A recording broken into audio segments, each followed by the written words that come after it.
연통TV 구독자 여러분 안녕하십니까? 북한 소식을 풀어드리는 북문으로 들었어의 맹찬영입니다.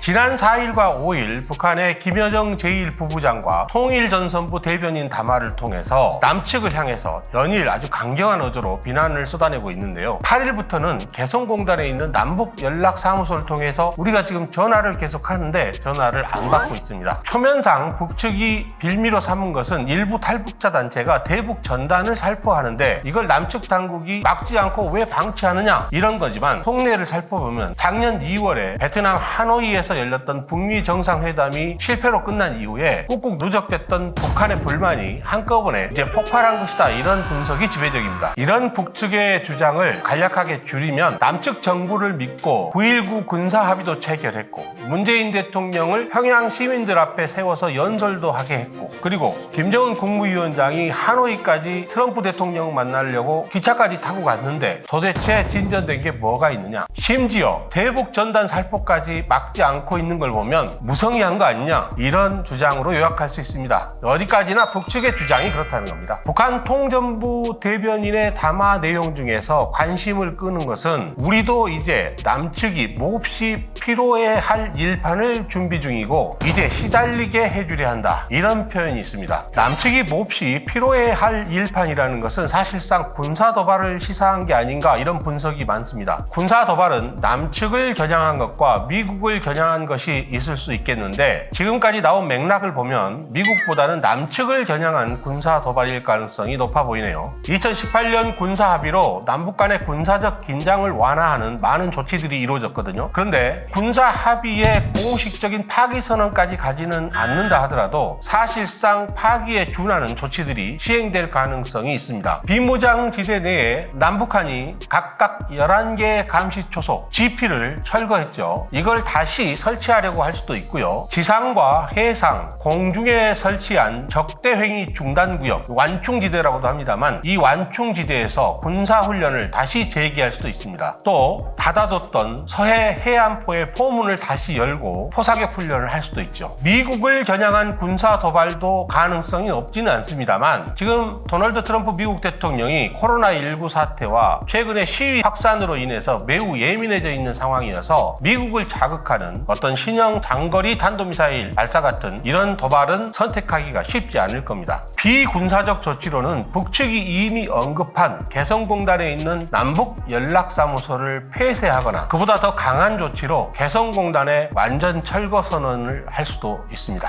남북 화해와 평화 공존을 추구해온 문재인 정부로서는 만약 상황이 이렇게 되면 그동안 어렵게 쌓아왔던 성과들이 물거품이 되기 때문에 아주 난처한 상황이 되겠죠. 그런데요, 북한 문제 전문가들은 북한이 이런 식으로 아주 강경하게 대남 비난의 수위를 높일 때 이럴 때가 오히려 남북 간의 대화를 다시 시작할 적기다, 이런 분석을 하는 경우가 많습니다. 과거에도 군사적 충돌이 빈번하게 이루어지고 긴장이 높아졌을 때 남북이 대화 테이블로 돌아앉아서 다시 대화를 재개한 전례가 많습니다. 지금 북측의 태도를 보면 상당 기간 남북 간의 긴장이 고조되는 것은 피하기 어려울 것 같습니다. 하지만 과거의 경험을 돌이켜보면 물밑에서 대화를 계속하려는 그런 노력은 지속적으로 이루어져야 할 것입니다. 문재인 대통령의 의중을 아주 잘 알고 또 북측 또한 어느 정도 신뢰를 보내는 그런 대북 특사를 파견하는 것도 해결 방법의 하나가 될 것입니다. 오늘은 여기까지입니다. 구독과 좋아요는 연통TV 제작진에게 큰 힘이 됩니다.